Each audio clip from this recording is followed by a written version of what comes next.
வாரத்தின் முதல் நாளிலே நம்முடைய பிதாவாகிய தேவனை ஆண்டவராகிய இயேசு கிறிஸ்துவின் நாமத்தினாலே தொழுது கொள்ளும்படியாய் தேவன் இந்த நேரத்தையும் இந்த நாளையும் எனக்கு நமக்கு விசேஷமாய் தந்திருக்கிறார். ரோமர் 16 சொன்னபடி ஒருவரை ஒருவர் பரிசுத்த முத்தத்தோடு வாழ்த்துங்கள், கிறிஸ்துவின் சபையார் உங்களை வாழ்த்துகிறார்கள். தொடக்கம் ஜெபமாக சகோதரன் ராஜன் பதரை அன்புடனே சபையார் அழைக்கிறோம். ஜெபிக்கும்படியாய் அன்பாய் கேட்டுக் கொள்கிறோம்.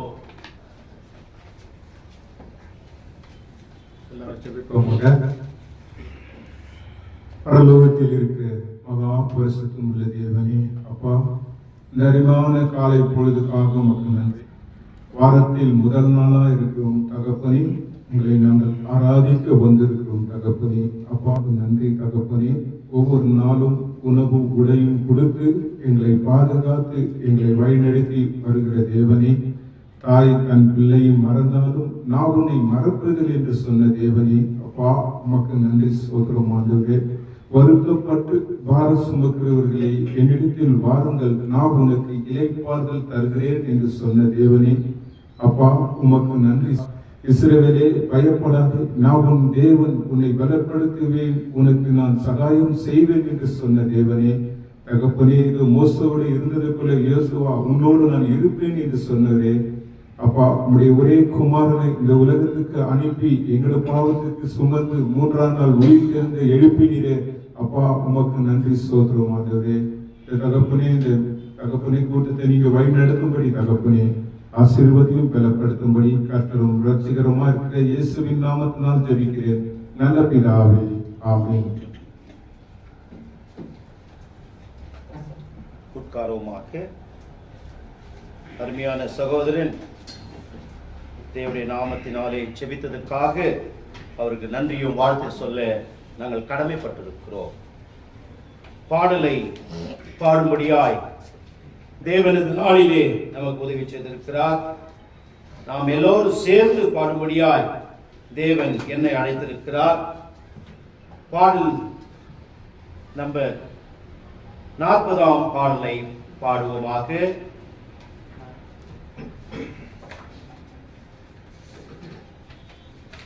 துதித்து பாடிட பாத்திரமே, தூய நம் தேவனின் நாமமதே.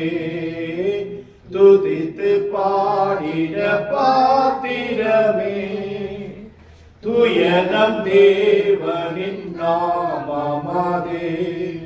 துதிகளின் மாதியில் வாசம் செய்யும், தூயனை நேயமை ஸ்தோத்தரிப்போமே. அற்புதமே அவர் நடத்துதலே, ஆனந்தமே பரமானந்தமே, நன்றியால் உள்ளமே மிக பொங்கிடுதே. நாம் அல்லேலூயா துதி பாடிடுவோம், நன்றியால் உள்ளமே மிக பொங்கிடுதே. நாம் அல்லேலூயா துதி பாடிடுவோம். கடந்த நாட்களில் கண்மணி போல் கருத்துடன் நம்மை காத்தாரே. கடந்த நாட்களில் கண்மணி போல் கருத்துடன் நம்மை காத்தாரே. கர்த்தரையே நம்பி ஜீவித்திட கிருபையும் நீண்டதா ஸ்தோத்தரிப்போமே. அற்புதமே அவர் நடத்துதலே, ஆனந்தமே பரமானந்தமே, நன்றியால் உள்ளமே மிக பொங்கிடுதே. நாம் அல்லேலூயா துதி பாடிடுவோம், நன்றியால் உள்ளமே மிக பொங்கிடுதே.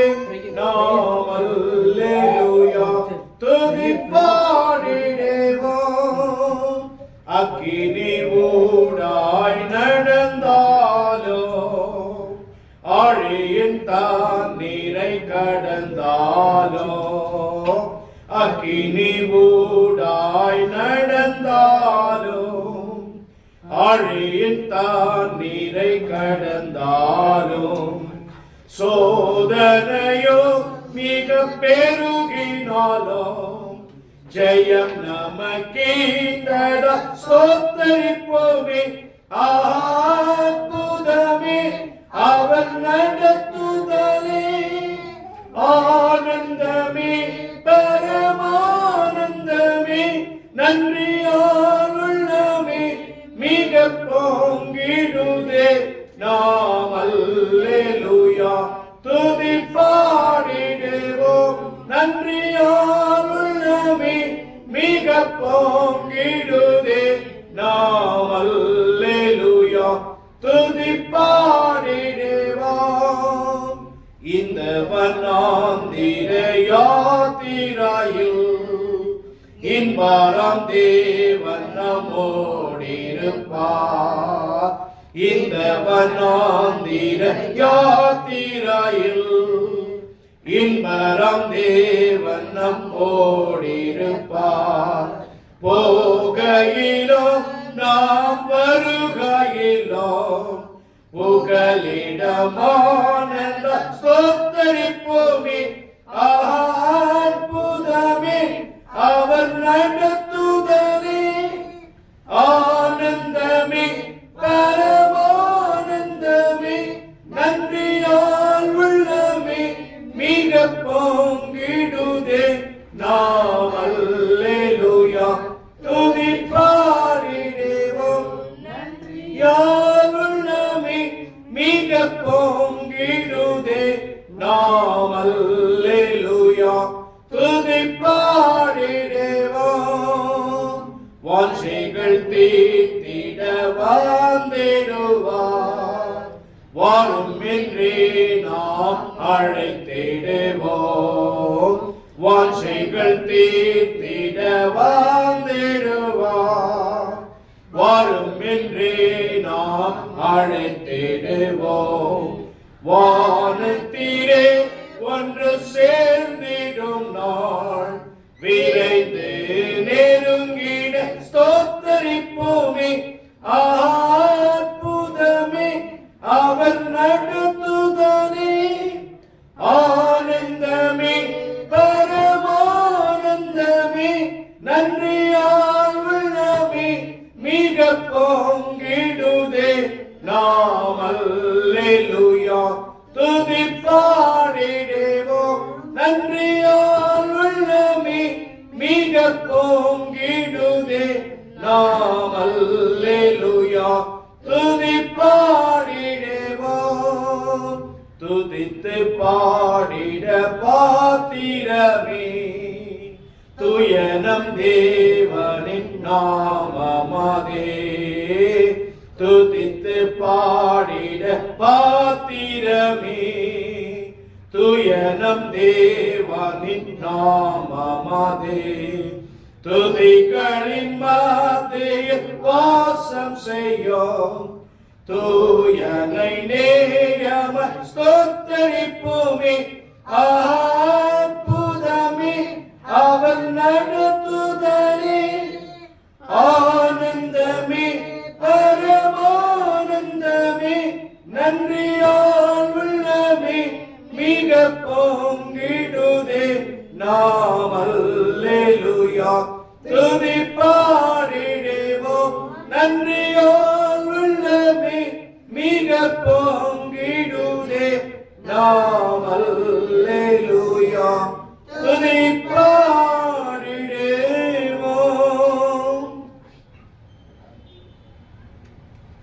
20ஆம் பாடலை பாடும்படியாய் தேவன் நம்மை அழைத்திருக்கிறார். நானும் என் வீட்டாருமோ வென்றால் கர்த்தரையே சேவிப்போம். நீயும் சேவிப்பாயா? நீயும் சேவிப்பாயா?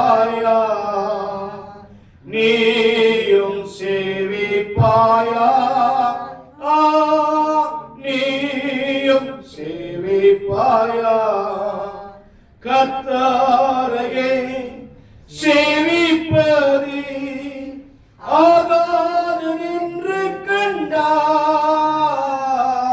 கர்த்தரையே சேவிப்பது ஆகாது என்று கண்டார். யாரை நீ சேவிப்பாய் என்பதை இன்றே தீர்மானம் செய்யாம். யாரை நீ சேவிப்பாய் என்பதை இன்றே தீர்மானம் செய்யோம். நானும் என் வீட்டாருமோ வென்றால் கர்த்தரையே சேவிப்போ. நீயும் சேவிப்பாயா? நீயும் சேவிப்பாயா? நீயும் சேவிப்பாயா? நீயும் சேவிப்பாயா? நம் பாதையில் காப்பாற்றிய கர்த்தர் நடத்தினாரே. நம் பாதையில் காப்பாற்றிய கர்த்தர் நடத்தினார். கர்த்தர் தந்த ஆசீர்வாதம் கண்டு நன்றியால் சேவிப்பாயா? கர்த்தர் தந்த ஆசீர்வாதம் கண்டு நன்றியால் சேவிப்பாயா? நானும் என் வீட்டாருமோ வென்றால் கர்த்தரையே சேவிப்போ. நீயும் சேவிப்பாயா? நீயும் சேவிப்பாயா? நீயும் சேவிப்பாயா? நீயும் சேவிப்பாயா? நன்மையான ஈவுகளை தேவாதி தேவன் தந்தார். நன்மையான ஈவுகளை தேவாதி தேவன் தந்தார். கீழ்ப்படிந்து அவர் வார்த்தை தட்டி சார்ந்து நீ ஜீவிப்பாயா? கீழ்ப்படிந்து அவர் வார்த்தையின்படி சார்ந்து ஜீவிப்பாயா? நானும் என் வீட்டாருமோ வென்றால் கர்த்தரையே சேவிப்போ. நீயும் சேவிப்பாயா? நீயும் சேவிப்பாயா? நீயும் சேவிப்பாயா? நீயும் சேவிப்பாயா? அடிமையான நம்மையுமே தேவாதி தேவன் மீட்டார். அடிமையான நம்மையுமே தேவாதி தேவன் மீட்பார். புத்திர சுவிகாரம் நமக்களித்த தேவனை சேவிப்பாயா? புத்திர சுவிகாரம் நமக்களித்த தேவனை சேவிப்பாயா? நானும் என் வீட்டாருமோ வென்றால் கர்த்தரையே சேவிப்போ. நீயும் சேவிப்பாயா? நீயும் சேவிப்பாயா? நீயும் சேவிப்பாயா? நீயும் சேவிப்பாயா? வேதவசங்களை வாசிக்கும்படியாய் தேவன் என்னை அழைத்திருக்கிறார். கொலோசியர் 2ஆம் அதிகாரம் 2 தொடங்கி 17 முடிய வாசிக்க கேட்போமாக. அவருடைய இருதயங்கள் தேற்றப்பட்டு அவர்கள் அன்பினால் இணைக்கப்பட்டு பிதாவாகிய தேவனுக்கும் கிறிஸ்துவுக்கும் உரிய ரகசியத்தை அறிந்து கொள்ளுகிற உணர்வின் பூரண நிச்சயத்தினுடைய எல்லா ஐஸ்வர்யத்திற்கும் உரியவர்கள் வேண்டும் என்று இப்படி விரும்புகிறேன். அவருக்குள் ஞானம், அறிவு என்பவர்களாகிய பொக்கிஷங்கள் எல்லாம் அடங்கி இருக்கிறது. ஒருவனும் நயவசப்பினாலே உங்களை வஞ்சியாதபடிக்கு இதை சொல்லுகிறேன். சரீரத்தின்படி நான் தூரமாய் இருந்தும் ஆவியின்படி உங்களுடனே கூட இருந்து உங்கள் ஒழுங்கையும் கிறிஸ்துவின் மேலுள்ள உங்கள் விசுவாசத்தின் உறுதியும் பார்த்து சந்தோஷப்படுகிறேன்.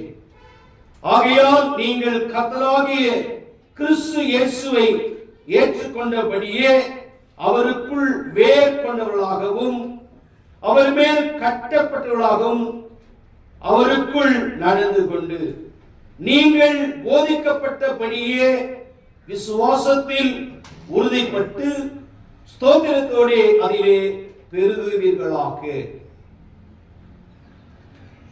லௌகீக ஞானத்தினாலும் மாயமான தந்திரத்தினாலும் ஒருவனும் உங்களை கொள்ளை கொண்டு போகாதபடிக்கு எச்சரிக்கையாருங்கள்.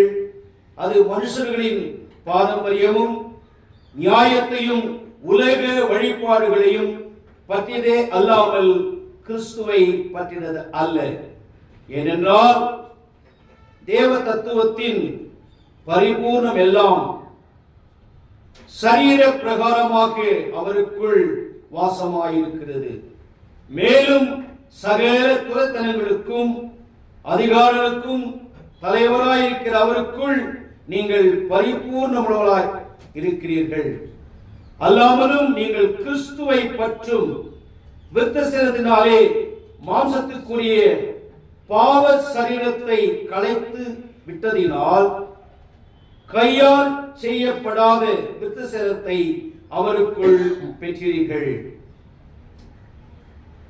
ஞானஸ்தானத்தினாலே அவரோடு கூட அடக்கம் பண்ணப்பட்டவளாயும் அதிலே அவரை மரித்தொழுது எழுப்பின தேவனுடைய செயலின் மேலுள்ள விசுவாசத்திலே அவர்களோட கூட எழுந்தவர்களாகவும் இருக்கிறீர்கள். உங்கள் பாவங்களிலேயும் உங்கள் மாம்ச விருத்தசேதங்களாலேயும் மரித்தவராயிருந்த உங்களையும் அவருடைய கூட உயிர்ப்பித்து அக்கிரமங்கள் எல்லாவற்றையும் உங்களுக்கு மன்னித்து நமக்கு எதிரடியாக கட்டளையாக நமக்கு விரோதமாகவும் இந்த கையெழுத்து குலைத்து அதை நடுவில் இராதபடிக்கு எடுத்து சிலுவையின் மேல் ஆணி அடித்து துரைத்தனங்களையும் அதிகாரங்களையும் உரிந்து கொண்டு வெளியரங்கமான கோலமாகி அவைகளின் மேல் சிலுவையிலே வெற்றி சிறந்தார். ஆகையால் போஜனத்தையும் பானத்தையும் குறித்தும் பண்டிகை நாளையும் மாத பிறப்புகளையும் ஒன்றை நாட்களையும் குறித்தானது ஒருவனும் உங்களை குற்றப்படுத்தாதிருப்பானாக. அவைகள் வரும் காரியங்களுக்கு நிழலாயிருக்கிறது. அவைகளின் பொருள் கிறிஸ்துவை பற்றினதே. தொடர்ந்து அருமையான சகோதரன் வசனத்துக்காய் ஜெபிக்கும்படியாய் பிரவீனை சபையார் அழைக்கிறோம்.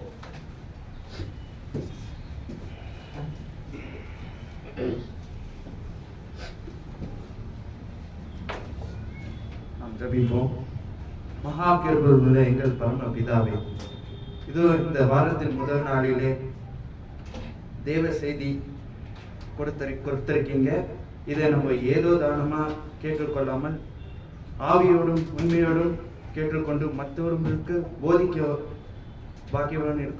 போதிக்க வேண்டும் என்று தேவன் நம்மளை ஆசீர்வதித்திருக்கிறார் என்று இயேசு கிறிஸ்து வழியாக கேட்கிறேன். நீங்கள் பரலோகத்தில் இருக்கிற பரம பிதாவே, ஆமென். அருமையான பிரவீன் சகோதரன் ஜெபித்து தந்தனாலே கிறிஸ்துவின் நாமத்தினாலே சபையார்களை வாழ்த்துகிறோம். இப்பொழுது தேவ வார்த்தைக்கு நாம் கடந்து செல்வோம். அருமையான ஜான் பால் சகோதரனை கிறிஸ்துவின் சபையார் நாங்கள் அழைக்கிறோம்.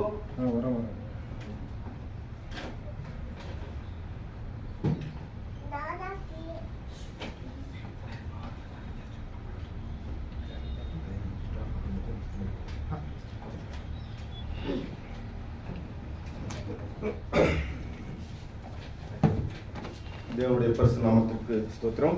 கூடி வந்துள்ள கிறிஸ்துவின் சபையார் யாவருக்கும் இயேசு கிறிஸ்துவின் நாமத்தினாலே வாழ்த்துதலையும் ஜெபங்களையும் எழுதிக்கிறேன். இன்று நாம் தியானிக்க இருக்கக்கூடிய தேவ செய்தி, இன்று உலகத்தில் அநேக சபைகள் இருக்கின்றன, அநேக மார்க்கங்கள் இருக்கின்றன. ஆனாலும் நாம் ஏன் இந்த ஒரு சிறு கூட்டமாக இங்கு சேர்ந்து தேவனை ஆராதிக்க கூடிவிடும்? அப்படி என்றால் தேவன் மனிதனை எப்படி படைத்திருக்கிறார், மனிதனுக்கும் தேவனுக்குமான தொடர்பு என்ன என்பதனை ஆழமாக சொல்லி கொடுக்கக்கூடிய ஒரே சபை என்றால் கிறிஸ்துவின் சபை. அதற்கான ஒரு சிறு வசனங்களை பார்த்துவிடலாம். ரோமர் 8:5 படிக்கிறேன். ரோமர் 8ஆம் அதிகாரம் 5ஆம் வசனம். அன்றையும் மாம்சத்தின்படி நடக்கிறவர்கள் மாம்சத்துக்குரிய வகையிலே சிந்திக்கிறார்கள், ஆவின்படி நடக்கிறவர்கள் ஆவிக்குரியவைகளே சிந்திக்கிறார்கள். அப்படி என்றால் நமக்குள்ளாக 2 வகையான எண்ண ஓட்டங்கள் இருக்கிறது. ஃபர்ஸ்ட் அதற்கான தெளிவு நம்மளுக்கு வேண்டும். அப்ப ஆவிக்கென்று ஒரு ஞானம் இருக்கிறது, மாம்சத்துக்கென்று ஒரு ஞானம் இருக்கிறது. அப்ப நாம் இந்த பூமியில் எந்த ஞானத்தை கொண்டு தேவனை வழிபடுகிறோம் என்பதை இன்னொரு வசனத்தின் மூலமாக நமக்கு ஆவியானவர் வெளிப்படுத்துகிறார். 2 கொரிந்தியர் 4ஆம் அதிகாரம் 16ஆம் வசனம்.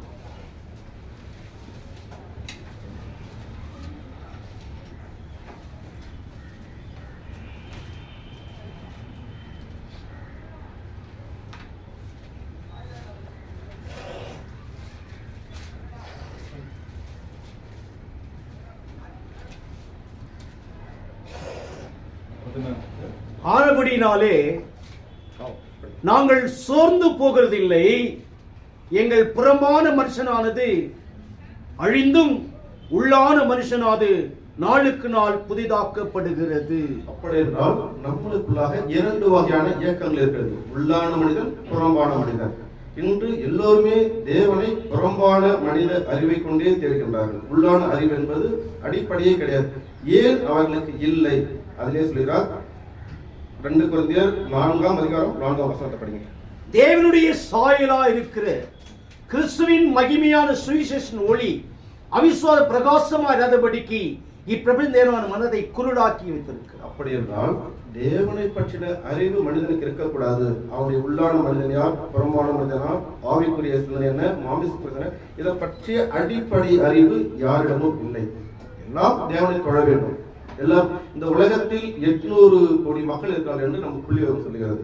ஆனால் எல்லோருக்குள்ளும் தேவனை தேடக்கூடிய அறிவு இருக்கிறது. ஏதோ வகையான மார்க்கத்தின் மூலியமாகவோ மதத்தின் மூலியமாகவோ அநேகம் இருக்கிறது. இதை இவர்களாக ஏற்படுத்தி கொண்டார்களா, இல்லை தேவன் இவர்களுக்கு இதை வெளிப்படுத்தினாரா அப்படின்னு நாம் சிந்திக்கிற பொழுது நமக்கு வேதம் அழகாக சொல்லுகிறது. மல்கியா 2:15.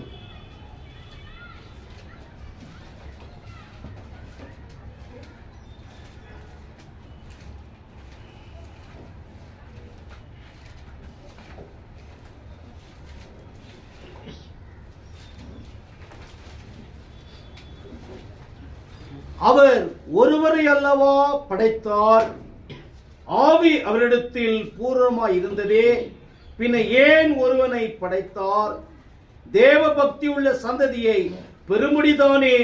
ஆகையால் ஒருவனும் தன் இளவயது மனைவிக்கு துரோகம் பண்ணாதபடிக்கு உங்கள் ஆவியை குறித்து எச்சரிக்கையாயிருங்கள். அப்பொழுது நமக்கு வேதம் தெளிவாக சொல்லுகிறது, அவர் தேவ பக்தி உள்ள ஒரு சந்ததி உருவாக வேண்டும் என்பதற்காகத்தான் ஒருவனை படைத்தார். ஏன் அவரிடத்தில் ஆவி அதிகமாக இருந்தது? எதற்காக ஒருவனை படைத்தார்?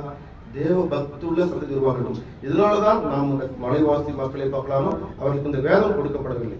அப்படியாக இன்னொரு உள்ளான சிந்தனை தேவத்தில் புறம்பாகவும் நான் உங்களுக்கு வெளிப்படுத்தியிருக்கின்றேன். அப்போஸ்தலர் 17:26. மனுஷ ஜாதியான சகல ஜனங்களையும் அவர் ஒரே ரத்தத்தினாலே தோன்ற பண்ணி பூமி மிதெங்கும் குடியிருக்க செய்து முன் தீர்மானிக்கப்பட்ட காலங்களையும் அவர் குடியிருப்பின் எல்லைகளையும் குறித்திருக்கிறார். அப்படி என்றால் தேவன் ஒரே ரத்தத்தினால் இதற்காக மனிதன் உருவாக்கினார். 27 அப்படியே படிங்க, கண்டினியூ. கர்த்தராகிய தம்மை அவர்கள் தடவியாகிலும் கண்டுபிடிக்கத்தக்கதாக தம்மை தேடும்படிக்கு அப்படி செய்தார். அவர் நம்மில் ஒருவருக்கும் தூரமானவர் அல்லவே. முதலில் நாம் மல்கியாவில் படிக்கிற பொழுது நம்முடைய ஆவிக்குள்ளான ஒரு உணர்வை நான் உங்களுக்கு கொடுத்துள்ளேன். இரண்டாவது, உங்களுடைய செயலின் மூலியமாக பாருங்கள், உங்களுடைய பேச்சை பாருங்கள், உங்களுடைய குணத்தை பாருங்கள். எனக்குள்ள எப்படி ஒரு நல்ல எண்ண ஓட்டங்கள் ஓடுகின்றது, தேவனை பற்றி அறிவு இருக்கிறது, நான் ஏன் பிறகு நல்ல செய்ய வேண்டும் என்று துடிக்கின்றேன். அப்படி முதலில் நமது ஆவிக்குள்ளாக தேவன் வெளிப்படுத்துகிறார். இரண்டாவது நம்முடைய செயல்களின் மூலியமாக வெளிப்படுத்தார். மூன்றாவது நமக்கு வெளிப்படுத்தார் புறத்தில். ரோமர் 1:19 படிங்க. 1:19. ஆமா, 1ஆம் அதிகாரம் 19ஆம் வசனம், பக்கம் 208, 7-8 ரெண்டுலயும் வரும். 19. தேவனை குறித்து அறியப்படுவது அவர்களுக்குள்ளே வெளிப்பட்டிருக்கிறது. தேவனே அதை அவர்களுக்கு வெளிப்படுத்தி இருக்கிறார். எப்படி என்றால், காணப்படாததாகிய அவருடைய நித்திய வல்லமை, தேவ தத்துவம் என்பவைகள் உண்டாக்கப்பட்டிருக்கிறவர்களாலே உலகம் உண்டவதற்கு முன்னே கொண்டு தெளிவாய் காணப்படும். ஆதலால் அவர்கள் போக்கு சொல்ல இடமில்லை. அப்பொழுது வேதம் நமக்கு என்ன சொல்லுகிறார்? நீங்கள் புறத்தில் பாருங்கள், அழகாக பார்த்தீங்கன்னா ஸ்பைடர் ஒரு ரவுண்ட் ஒரு வட்டம் போட்டு அதுக்கான தேவையான இறையத்தை, அந்த சின்ன பூச்சிக்குள்ள அந்த அறிவு எப்படி இயங்குகிறது. ஒரு எறும்பு பாருங்க, அழகா தனக்கு தேவையான சேகரிக்குது. இந்த உலகத்தில் படைத்த ஒரு உயிரும் தன்னுடைய அறிவை சிறப்பாக செயல்படுகிறது. எப்படி அந்த உயிருக்குள் அந்த அறிவு இருக்கிறது? வேதம் சொல்லுகிறது, இதெல்லாம் நீங்கள் என்னை தேட வேண்டும் என்பதற்காக நான் படைத்துள்ளேன். இதை பற்றின அறிவு உங்களுக்கு இருந்தால் என்னை பற்றின தெளிவு உங்களுக்கு கிடைக்கும் என்று வேதம் சொல்கிறது. இது முதலில் நான் படித்தேன். நமக்கு உள்ளாக, புறம்பாக, வெளியில் மூன்றாவது தேவன் பகிரங்கமான ஒரு அடையாளத்தை நமக்கு கொடுக்கிறார். எது என்றால் யோபு 37:7 படிங்க. 7. தாம் உண்டாக்கின சகல மனுஷரும் தம்மை அறியும்படிக்கு அவர் சகல மனுஷருடைய கையும் முத்திரை போடுகிறார். அப்படி என்றால் வேதம் என்ன சொல்லுகிறார்? நீங்கள் சரி, உள்ளான ஆவிக்குரிய அறிவு உங்களுக்கு இல்லை, பரவாயில்லை. புறம்பே செய்கிற மனுஷனை அவனுடைய பொருளாதாரத்தை பொறுத்து நீங்கள் ஒரு காரணம் சொல்லலாம். ஓகே, இந்த இயற்கையை பார்த்தால் இது ஏதோ ஒரு மனுஷன். ஆனால் உங்களுக்கு தெளிவாக ஒன்றை நான் சொல்கிறேன், உங்களுடைய கைகளை பாருங்கள். இந்த உலகத்தில் 8 கோடி மக்கள் இருக்கின்றார்கள். சரி, 800 கோடி மக்கள், ஒருவருடைய கையும் ஒருவரோடு ஒத்து போகாது. இந்த சைஸ் மட்டும் பாருங்க, 800 கோடி பேர் இருக்கும், ஒருத்தர் கொண்டு ஒத்து போகாது. எப்படி ஆச்சரியம்! இதுக்குள்ள எத்தனை வகையான ஒரு கோடுகளை போட முடியும்? வேதம் நமக்கு தெளிவாக சொல்லுகிறது. இதுதான் நான் இருப்பதற்கான சாட்சி, புரிந்து கொள்ளுங்கள். இனிமேலும் புரியாமல் இருந்தால் உங்களுக்கு நித்தியத்தை நான் கொடுக்க மாட்டேன். அப்படி என்றால் இவ்வளவு கொடுத்தும் மக்கள் தேவனை எப்படி தேடுகிறார்கள்? ரோமர் 10:2.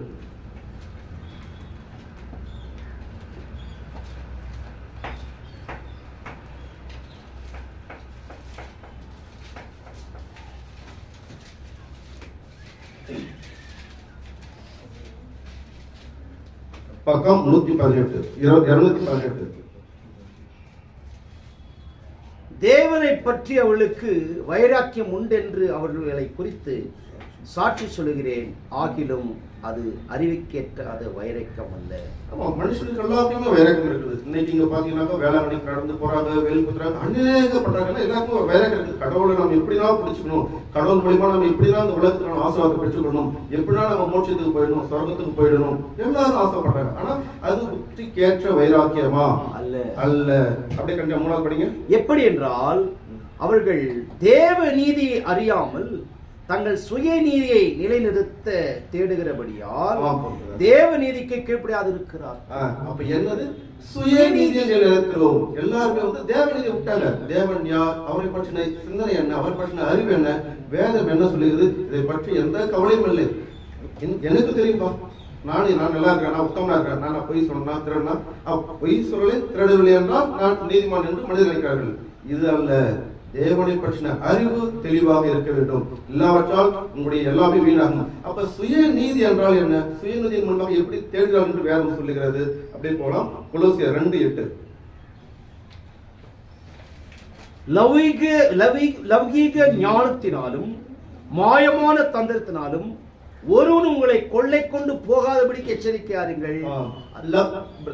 லௌகிக ஞானம் எப்படி என்றால் ஒரு தாழ்மையா பேசி மனசு கருத்து தேவன் இறங்குகிறார், உங்களை ஆஸ்வதிக்கிறார். பாவம் இருக்கிற இடத்துல தேவன் எப்படி இறங்க முடியும்? அநீதியுள்ள இடத்துல எப்படி தேவன் பேசுவார்? இறங்குகிறார். இன்றைய உங்கள் குடும்பத்தில் விடுதலை ஆகிவிடும். உணர்வை தூண்டி விடுவது. உணர்வு வேறு, உணர்ச்சி வேறு. உணர்வு என்பது தேவனால் கொடுக்கப்படக்கூடியது. உணர்ச்சி என்பது மனிதனுடைய வார்த்தைகளால் உருவாக்கக்கூடியது. ஒரு அழுகிறது, அது ஒரு வகையான உணர்ச்சி. சிரிக்கிறது, அது ஒரு வகையான உணர்ச்சி. கவசம் வந்து உணர்ச்சி வசமாக பேசுகிற பொழுது அங்கே மக்கள் மயங்குறார்கள். ஆனால் தேவன் மனிதன் எதிர்பார்க்கக்கூடியது உணர்வை. சங்கீதம் 14:2. தேவனை தேடுகிற உணர்வுள்ளவன் உண்டோ என்று பார்க்க கர்த்தர் பரலோகத்திலிருந்து மனுபுத்திரை கண்ணோக்கினார்.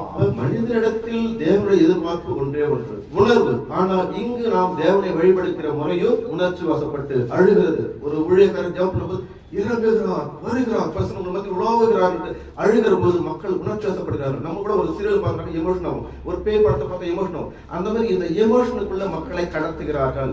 இதனால்தான் தேவன் நம்மளுக்கு இந்த பூமியில் கொடுக்கக்கூடிய ஆசீர்வாதங்கள் எல்லாமே தடையாக இருக்கிறது. இன்னொரு வகையிலும் மனிதர்கள் பாவம் செய்கிறார்கள். 1 பேதுரு 1:18. உங்கள் முன்னோர்களால் பாரம்பரியமாய் நீங்கள் அனுசரித்து வந்த வீணான நடத்தை நின்று அழிவுள்ள வஸ்துக்களாக்கிய வெள்ளியினாலும் பொன்னினாலும் மீட்கப்படாமல். அப்படி என்றால் இங்க என்ன வேதம் சொல்றது? உங்கள் முன்னோர்களால் பாரம்பரியமாய் நீங்கள் அனுசரித்து வந்த வீணான நடக்கை நின்று. அப்ப நம்ம முன்னோர்கள் வந்து சில பாரம்பரிய சடங்காச்சாரத்தை நம்ம சொல்லி கொடுத்தாங்க. அது நம்ம அவங்க ஒரு காலத்தில் அவங்க ஒரு எக்ஸாம்பிள், ஒரு தந்தை வந்து ஒரு பக்தியோடும் வைராக்கியத்தோடும் தேவனை விசுவாசித்திருப்பார். பிள்ளைகள் காலப்போக்கில் அந்த தந்தையுடைய குணம் பிள்ளைக்கு வருமா என்றால் வராது.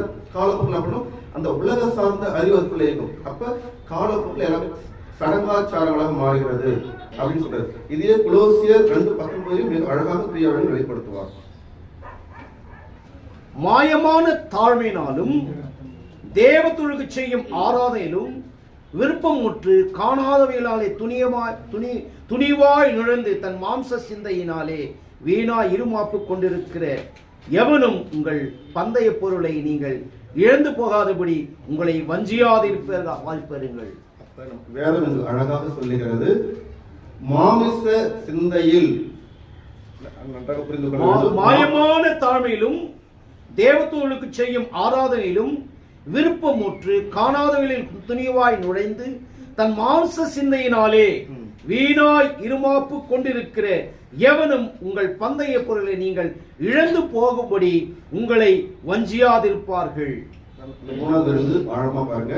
உங்கள் மாமிச சிந்தையிலே வீணரா இருமாப்பு கொண்டு. நான் முதல்ல தொடர்ந்து சொன்ன உங்களுக்கு 2 வகையான சிந்தனை இருக்குன்னு சொல்லிட்டு. அப்ப இந்த உலக மக்கள் எல்லாம் மாமிச அறிவை கொண்டுதான் தேவனை தெரிகிறார். ஆனால் என்ன சொல்றாரு?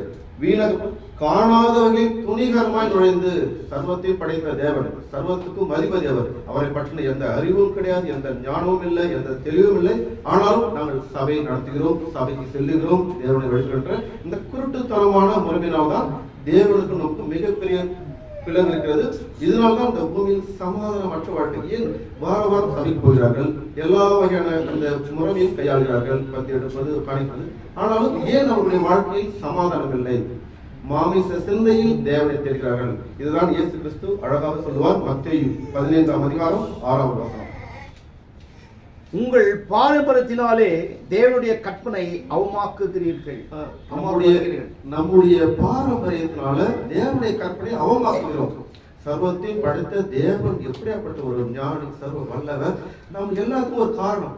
நீங்க சொல்றதுலாம் கரெக்ட் தான் பிரதர், வேதம் சொல்றதுலாம் கரெக்ட் தான். இருந்தாலும் நாங்க நல்லதான பண்றோம், கடவுளை பத்தி தானே பேசுறோம், நாங்க கடவுளுக்கு தானே ஊழியம் பண்றோம், கடவுளுக்காக தான் நாங்க ட்ரம்ஸ் அடிக்கிறோம், கடவுளுக்காக கை தட்டுறோம், கடவுளுக்காக தான் அந்நிய பாஷை பேசுறோம். வேதத்தில் இருக்கிறதா? செய், இல்லையா செய்யாது. இவ்வளவுதான் நம்ம வேதத்தில் இருக்கணும். ஆனால் வேதம் நமக்கு அதை எப்படி எச்சரிக்கிறது? ஏசாயா 8:20. அவர் உங்களுக்கு பரிசுத்த 8:20.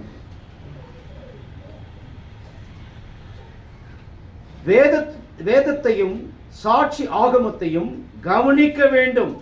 இந்த வார்த்தையின்படியே சொல்லாவிட்டால் அவர்களுக்கு விடியற்காலத்து வெளிச்சம் இல்லை. ஏன் இந்த வசனங்கள் எல்லாம் நம்முடைய அறிவுக்கு வர மாட்டேங்குது? எப்பொழுதும் ஆசீர்வாதமான வசனங்களை கேட்டு கேட்டு கேட்டு வந்து நம்மை நாமே ஏமாற்றிக் கொள்கிறோம். ஆனா என்ன சொல்லுது? வேதத்தையும் சாட்சி ஆகமங்களையும் கவனிக்க வேண்டும். இந்த வார்த்தையின்படியே சொல்லாவிட்டால் அவர்களுக்கு விடிய காலத்து வெளிச்சம் இல்லை. வாழ்க்கை வெளிச்சம் இருக்காது. தினம் தினம் நீங்க இருளில் வாழ்வீர்கள், ஆனாலும் வெளிச்சத்தில் வாழ்வதாக உங்களையே நீங்கள் ஏமாற்றிக் கொண்டு வாழ்கின்றீர்கள். வேதத்தின் பிரகாரம் தான் பேச வேண்டும், வேத பிரகாரம் சபை நடக்க வேண்டும் என்று சொல்கிறது. இன்னொரு இடத்தில் பவுலடியார் அழகாக சொல்வார். 1 கொரிந்தியர் 15:2,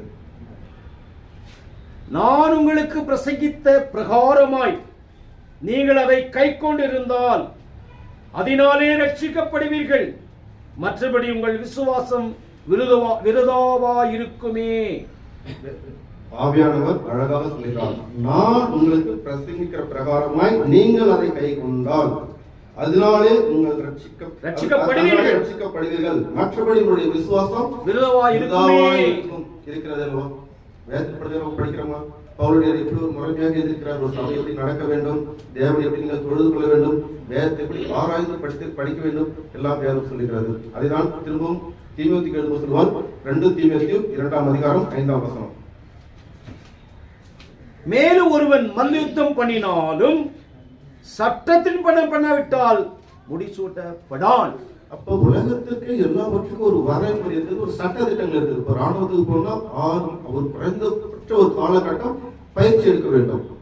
எல்லாவற்றுக்கும் உலகத்துல ஒரு கம்பெனிக்கு என்ட்ரி ஒரு சட்ட திட்டங்கள் இருக்குது. இந்த உலகத்தில் சட்ட திட்டங்கள் இல்லாமல் எதுவுமே இல்லை. அப்ப உலக காரியங்களுக்கு நீங்கள் சட்ட திட்டம் வைக்கிறீங்க, தேவன்கிட்ட ஒரு சட்ட திட்டம் இல்லாம ஈஸியா போயிடலாமா? அவர் மன்னிக்கக்கூடிய தேவன், அவர் மீட்கக்கூடிய தேவன். யாரை மன்னிப்பார்? வேதத்தின் படி நடக்கிறீங்களோ அவர் மன்னிப்பார். நீ உன்னுடைய சுய புத்தியிலும் மாமிச சிந்தையிலும் நம்முடைய வாழ்க்கை அனுதினமும் வாழ்ந்து கொண்டு வார்த்தைகளால் நான் சபைக்கு செல்கிறேன், வேதத்தை படிக்கிறேன் என்று வாழ்ந்துவிட்டால் கடந்து விட முடியுமா? இல்ல தேவனை தெரிந்து கொள்ள முடியுமா? உள்ளான மனிதன் யார், புறம்பான மனிதன் யார், ஆவிக்குரிய சிந்தனை என்ன, மாமிசக்குரிய சிந்தனை என்ன, என்னுடைய ஆவி ஆத்மா சரீரம் என்ன, மரணங்கள் என்றால் என்ன? 4 வகையான மரணங்கள் இருக்குது. எந்தெந்த வகையான மரணங்களை நாம் இந்த வாழ்க்கையில் கடந்து போயிருக்கிறோம்? ஏன்னா வேதம் சொல்லுது 4 வகையான மரணம் சொல்லுது. ஆவி சொல்லுது, ஆவிக்குள்ள ஜீவன் இருக்குன்னு சொல்லுது. உங்களை ஆத்மாவை சொல்லுது, ஆத்மாவை சார்ந்து இருதயம் இருக்குது, இருதயத்தை சார்ந்து மனசு இருக்குது. வேதம் எல்லாத்தையும் சொல்லுது. மனசுனா என்னன்னு தெரியாது, இருதயமா என்னன்னு தெரியாது, ஆத்மானா என்னன்னு தெரியாது, இந்த மாம்சனுடைய இயக்கம் என்னன்னு தெரியாது, நம்முடைய அறிவு எப்படி வெளிப்படுதுன்னு தெரியாது. ஆனாலும் நாங்கள் தேவனை விசுவாசிக்கின்றோம், நாங்கள் வாரம் சபைக்கு போகின்றோம். அப்ப வேதத்தை நாம் ஆழமாக படிக்கிற பொழுதுதான் நான் யார், எனக்குள்ள தேவனை பற்றின சிந்தனை எனக்கு எப்படி உருவாகிறது, அதை வேதம் என்ன சொல்லுகிறது. அப்ப நான் எப்படி தேவனுடைய உணர்வோடு நான் கலந்து என்னுடைய வாழ்க்கையை சமாதானத்தோடும் நீதியோடும் பரிசுத்தோடும் கடந்து நித்தியத்தில் செல்ல முடியும். இந்த தெளிவு நமக்கு வேண்டும். வராவிட்டால் ரொம்ப கடினமாகும். இதை தான் சொல்லுகிறார் கிறிஸ்து மீண்டும் யோவான் 7:38 வேத வாக்கியம் சொல்லுகிறபடி என்னிடத்தில் விசுவாசமாய் இருக்கிறவன் எவனோ, வேதம் அழகாக சொல்லுகிறது, வேத வாக்கியங்கள் சொல்லுகிற பிரகாரமாக என்னிடத்தில் விசுவாசமாய் இருக்கிறவன் எவனோ அவன் உள்ளத்திலிருந்து ஜீவ தண்ணீர் நதியாய் ஓடும். அப்ப வேதம் சொல்லுகிற பிரகாரமாக நாம் எதை செய்தாலும் அப்படி செய்தால் ஒழிய நமக்கு அந்த ஜீவனுக்கான நித்திய ஜீவனுக்கான ஜீவன் இந்த மாமிசத்தில் கிடைக்கும் என்று வேதம் சொல்கிறது. ஆனால் நாம் ஜீவனை பற்றின அறிவில்லை. ஏதோ ஒரு வகையில் மாமிசத்துக்குள்ளாக கிடக்கிறோம். நான் என்னுடைய கௌரவம், என்னுடைய பெருமை, வேத அறிவு இருக்கிறது, வேத சிந்தனை இருக்கிறது, நம்மளால் ஒரு சபையை ஆளக்கூடிய சக்தி இருக்கும், மற்றவர்களுக்கு போதிக்கூடிய திறமை இருக்கும். ஆனாலும் என்னுடைய கோபத்தை, என்னுடைய உணர்ச்சியை, என்னுடைய அகங்காரத்தை, என்னுடைய பெருமையை கட்டுப்படுத்தக்கூடிய சக்தி எனக்குள்ள இருக்கிறது என்றால் இல்லை. ஏன்னா அந்த உலகத்தில் எல்லாருக்கும் எளிதாக புத்தி சொல்லிவிடலாம். ஆனால் நம்முடைய ஆசையும் நம்முடைய கோபத்தை கட்டுப்படுத்த நம்மளால முடியாது. ஆனால் முடியும். எப்படி முடியும்? வேதத்தை படிக்க படிக்க இந்த வார்த்தையானது உள்ளுக்குள்ள போகும். அதான் இயேசு அழகாக சொல்லுவார். யோவான் 6:63 சொல்லுவார், ஆவியை உயிர்ப்பிக்கிறது, மாம்சமான ஒன்றுக்கு உதவாது. நான் சொல்லுகிற வசனங்கள் ஆவியாயும் ஜீவனமாயும் இருக்கிறது. அப்ப இந்த வசனங்களில் ஜீவன் இருக்கிறது. யாருடைய உடலுக்குள்ளாக இந்த வார்த்தை என்கின்ற ஜீவன் செல்லுகிறதோ அப்பொழுது நம்ம அறியாமல் நம்முடைய எண்ண ஓட்டங்கள் மாறும், என்னுடைய பேச்சு மாறும், என்னுடைய சிந்தனை மாறும், என்னுடைய செயல்கள் எல்லாம் என்னை அறியாமலே மாறும். நேற்று பார்த்து இந்த தம்பி போன முறை பார்த்த மாதிரி இல்லையே, ஏதோ ஒரு மாற்றம் தெரிகிறது அப்படி என்று சொல்லுவாங்க. ஏன்னா வேதத்தை படிக்க படிக்க படிக்க படிக்க இந்த புறம்பான சிந்தனைகள் எல்லாம் நம்மளுக்குள்ள நம்மளை அறியாமலே கலைந்து கொண்டே இருக்கும். நமக்கு தெரியாதது. நாம மாறினாக்கா 1 நாள் 2 நாள் அந்த மாற்றம் வந்து சும்மா போலியா இருக்கும். ஆனால் வேதத்தின் பிரகாரம் நான் படித்து நான் இதை கைக்கொள்ள வேண்டும், நான் கோபத்தை கட்டுப்படுத்த வேண்டும், வேதத்துக்கு உட்பட்டு வாழ வேண்டும் என்று ஒரு நாள் அந்த வேதத்தினுடைய அந்த வசனங்களை அந்த முறை பிரகாரம் படித்துக் கொண்டு நாம் தியானிக்கிற பொழுது நம்மை அறியாமல் நமக்குள்ள ஒரு குருமாற்றம் ஏற்படும், சிந்தனை மாற்றம் ஏற்படும். அப்பொழுது அந்த வேதத்தின் தெளிவு நமக்குள்ள போகும்போது வேதத்தை எப்படி படிக்கின்ற அறிவு நம்மளுக்குள்ள வரும். இதுதான் திருப்பி சொல்லுவார் ஆவியானவர். ஏசாயா 51:4. என் ஜனங்கள் எனக்கு செவி கொடுங்கள், என் ஜாதியர் என் வாக்கியை கவனிங்கள், வேதம் என்னிலிருந்து வெளிப்படும். போதும். அப்ப வேதம் என்னிலிருந்து புறப்படும். தேவன் சொல்றார், இந்த வேதம் எங்கிருந்து புறப்பட்டு வந்திருக்குது? இது மனுஷாலுக்கு எழுதப்படவில்லை. இது ஒரு பாரம்பரிய கதையோ, இது கட்டுக்கதையோ, தேவதூதரை பத்தின புராணங்களோ இது கிடையாது. வேதம் என்னிலிருந்து பரலோகத்திலிருந்து புத்தகத்தை நான் பூமிக்கு அனுப்பியிருக்கிறேன். அதனாலதான் நான் சொல்றேன், நீங்க வாழ்க்கையில சந்தோஷமா இருக்கணும். நான் மனிதனை மகிழ்ச்சியாக வாழ்வதற்கான இத்தனை அழகான ஒரு உலகத்தை படைத்தேன். இந்த இயற்கை ஒரு நோட்டு பாருங்க, இப்ப டிஸ்கவர் செக் பண்ணி பாருங்க. How to the world beautiful போட்டு பாருங்க, உங்களுக்கு எல்லாமே தெரியும். அப்ப நான் இவ்வளவு படிச்சு நான் வச்சிருக்கேனாக்கா உன்னுடைய சந்தோஷம் மட்டும் நான் துக்கப்படுத்தவன வச்சிருக்கிறேன் இல்ல. இந்த வேதத்துக்கு செவி கொடுங்க. இந்த வேதத்துக்குள்ள அநேக ஆச்சரியங்களும் அற்புதங்கள் இருக்கிறது. இதை பற்றின அறிவு போயிட்டால் உனக்கு அகத்துக்கான ஞானம் வெளியேறும், புறத்துக்கான ஞானம் வெளியேறும், அகத்துக்கான இயக்கங்கள் செயல்படும். அப்படி அந்த புத்தகத்தை வேதத்தை அன்று அனுப்பினார். இதை எங்க அனுப்பி வைத்தார்? சங்கீதம் 147:15. அவர் தமது கல்மழையை தமது வார்த்தையை பூமியிலே அனுப்புகிறார். அவருடைய சொல் மகா தீவிரமாய் செல்லுகிறது. அப்ப தேவன் பரலோகத்திலிருந்து ஒரு புத்தகத்தை எழுதி பூமிக்கு அனுப்பியுள்ளார். ஆனா அந்த புத்தகத்தை பற்றின அறிவு நமக்கு அடிப்படையாக இல்லை. வேதம் தெளிவாக ஒரு விஷயத்தையும் சொல்லுகிறது. நான் எதற்காக உங்களை படிக்க சொல்கிறேன்? இந்த புக் நீங்க நினைக்கிற மாதிரி பூமியில மனுஷனால எழுதப்பட்டதில்லை. நான் பரலோகத்திலிருந்து ஒரு பூமி அனுப்பினேன், அதுவும் பூமிக்கு அனுப்பியிருக்கிறேன். ஏன் பூமிக்கு எத்தனை கோள்கள் இருக்கிறது? எதற்காக பூமி என்பதை மார்க் பண்ண வேண்டும்? படிப்போம். ஏசாயா 45:18. வானங்களை சிருஷ்டித்தும் பூமியை வெறுமையாக்கி சிருஷ்டிக்காமல் அதை குடியிருக்க செய்து படைத்த, அதை உருவாக்கிய படைத்தின தேவனாகிய கர்த்தர் சொல்லுவது, நானே கர்த்தர், வேறொரும் இல்லை. பாத்தீங்களா? இந்த இத்தனை கோள்கள் இருக்கிறது, கேலக்சி உள்ள இவ்வளவு கோள்கள் இருக்குது. ஆனால் தேவன் சொல்கிறார், நான் பரலோகத்தில் இந்த வேதத்தை எழுதினேன், பூமிக்கு அனுப்பினேன். பூமியை நான் சும்மா படைக்கவில்லை, மனிதனுக்கு வாழ வேண்டும், சமாதானத்தோடும் சந்தோஷத்தோடும் நிறைவோடும் வாழ வேண்டும் நான் படைத்தேன். ஆனால் உங்களுக்குள்ளே இருக்கிறதா? நீங்களே பரிசோதித்து பாருங்கள். ஆனால் இந்த வேதத்தை பற்றி நான் இந்த வேதத்தை நான் அப்படியே வெறுமனே உங்களுக்கு அனுப்பல. இதை நான் எப்படி அதை நான் தூய்மைப்படுத்திருக்கின்றதையும் தேவன் அழகா சொல்லுவார். நீதிமொழிகள் 30:5. தேவனுடைய வசனம் எல்லாம் புடமிடப்பட்டவைகள், தம்மை அண்டிக்கொள்ளுங்களுக்கு அவர் கேடகமானவர். தேவனுடைய வசனம் எல்லாம் புடமிடப்பட்டு, அதுல நீ போயிட்டு எதையும் சேர்க்கணும் குறைக்கணும் இதெல்லாம் உங்களுக்கு எந்த ஆப்ஷனுமே கிடையாது. ஏன் சர்வ வளர்ந்து தெரியாத எந்த புக் எப்படி கொடுக்கணும்னு சொல்லிட்டு அதான் சொல்லு, என்னுடைய வசனம் எல்லாம் நான் புடமிட்டேன். நீங்க அதுல இல்ல பிரதர், இந்த வசனம் இப்படி இருக்கலாம், இல்ல பிரதர் இது நல்ல விஷயம் தான், இதோட சேர்த்துக்கலாமே. உனக்கு என்ன அறிவு இருக்குன்னா அந்த அறிவோட நீ வாழ். என் வசனத்துல நீ இதை நான் சேர்க்கிறேன் குறைக்கிறேன், இந்த கைதறி நல்லா நான் கிட்டா மட்டும் வாசிக்கிறேன், அதெல்லாம் தேவையில்லை. வேதம் என்ன சொல்லுது? நான் 6 அறிவு கொடுத்து உனக்கே இவ்வளவு அறிவு இருக்கும்போது 6 அறிவு படைத்த தேவனுக்கு எவ்வளவு இருக்கின்ற அந்த தெளிவு இந்த மனிதர்கள். ஆனால் இதை புடமிட்டார், எத்தனை முறை புடமிட்டார் அதையும் நமக்கு வேதம் சொல்லுகிறது. சங்கீதம் 12:6. கர்த்தருடைய சொற்கள் மண்குழியை எழுதும் உடுக்கி புடமிடப்பட்ட வெள்ளிக்கோப்பான சுத்த சொற்களாயிருக்கிறது. அப்பொழுது வேதம் சொல்லுது, இதை நான் 7 முறை நான் புடமிட்டுள்ளேன். 7 என்பது வேதத்தின்படியும் உலகத்தின்படியும் முழுமை. ஏன்னா 7 நாட்கள் பூரணம் சொல்ற மாதிரி அழகா பூரணம் அப்படின்னு நான் பூரணமா இதை நான் ஃபில்டர் பண்ணிட்டேன். இதுக்குள்ள நீங்க போவாதீங்க. உங்க உலக காரியத்தில் எதனா பண்ணிக்கோ, I don't care about. But தேவ காரியத்தில் ஒரு ஆராதனையோ என்னிடம் பேசுவதோ என்னை பற்றி சிந்திப்பதோ எதுவாக இருந்தாலும் வேதத்துக்கு உட்பட்டு தான் வரணும். இதற்கு வெளியே இருந்தால் அதனால் ஏற்படக்கூடிய எல்லாவற்றுக்கும் நீங்கள் மட்டும்தான் பொறுப்பு, என்னிடத்தில் வராதீர்கள். வேதம் தெளிவாக சொல்கிறது. ஆனால் தேவனுடைய அறிவு எப்படியாப்பட்டது என்பதை நாம் பார்த்துவிட்டு அடுத்தது கடந்து செல்வோம். எரேமியா 51:15. அவர் பூமியை தமது வல்லமையினாலும் உண்டாக்கி பூச்சக்கரத்தை தமது ஞானத்தினாலும் படைத்து வானத்தை தமது பேரறிவினால் விரித்தார். இங்க 3 வகையான அவருடைய வல்லமை சொல்றாரு. முதலில் பூமியை வல்லமையினாலும் பூச்சக்கரத்தை ஞானத்தினாலும் வானத்தை பேரறிவினாலும். நன்றாக யோசித்து பாருங்கள். பூமியை வல்லமை உண்டாகட்டும் என்றார். பூமி உண்டானது. இதில் என்னுடைய வல்லமையை பாருங்க. இந்த பூமி சாதாரணமாக இருக்குமா? எப்படி இந்த பூமி இயங்கி கொண்டிருக்கு? எல்லா பொருளும் கரெக்டாக எப்படி சுற்றி வருது? அது அடுத்த சொல்லுவாரு. அப்போ அந்த பூமியை நீங்க பாருங்க, என்னுடைய வல்லமை இருக்கிறது இல்லையா? பூச்சக்கரத்தினுடைய அந்த இயக்கத்தை பாருங்க, அங்க இருக்கிற அந்த சின்ன சின்ன பூச்சிகளை பாருங்க, அதுக்குள்ள அந்த அழகை பாருங்க, அந்த இலைகளுடைய டிசைன்ஸை பாருங்க. இதெல்லாம் சாதாரண அதனுடைய ஞானத்தை நீங்க பாருங்க. அப்படியே மேல கொஞ்சம் கண்ணாடி பாருங்க, எத்தனை நட்சத்திரங்கள், எத்தனை கோள்கள், அதுல பாருங்க பேரறிவு தெரியும். ஆனால் நம்முடைய இந்த சிறு அறிவை கொண்டு வேதத்துக்கு நாம் புத்தி சொல்லிக் கொண்டிருக்கிறோம். ஆனாலும் வேதம் இல்லாமல் தேவனிடத்தில் ஒரு காலம் போக முடியாது. மீண்டும் அவருடைய ஞானத்தை பற்றி சொல்லும் பொழுது வேதம் ஏசாயா 40:28 பூமியின் கடையாந்தரங்களை சிருஷ்டித்த கர்த்தராகிய அநாதி தேவன் சோர்ந்து போவதும் இல்லை, இழைப்படுவதும் இல்லை. இதை நீ அறியாயோ? இதை நீ கேட்டதில்லையோ? அவருடைய புத்தி ஆராய்ந்து முடியாதது. அவருடைய அறிவை ஒரு மனிதனாலும் ஆராய முடியாது. அப்படியாப்பட்ட ஆராய முடியாத தேவன் நாம் ஆராய்ந்து கொள்வதற்கு வேதத்தை கொடுத்துள்ளார். அப்ப தேவனை ஆராய எல்லாம் முயற்சி செய்கிறோம். தேவன் அப்படி இப்படி அவர் மன்னிக்கிற தேவன், ரட்சிப்பின் தேவன், மீட்பின் தேவன் எல்லாத்தையும் சொல்றோம். வாயாளர் செய்ய மாமிஸ்தல ஜென்மசம் சொல்றோம். ஆனால் அப்படியாப்பட்ட ஆராய முடியாத தேவன் புக்கை கொடுத்திருக்காரு. இந்த புக்கை நாம் எப்பொழுதாவது முழுமையாக படித்திருக்கிறோமா?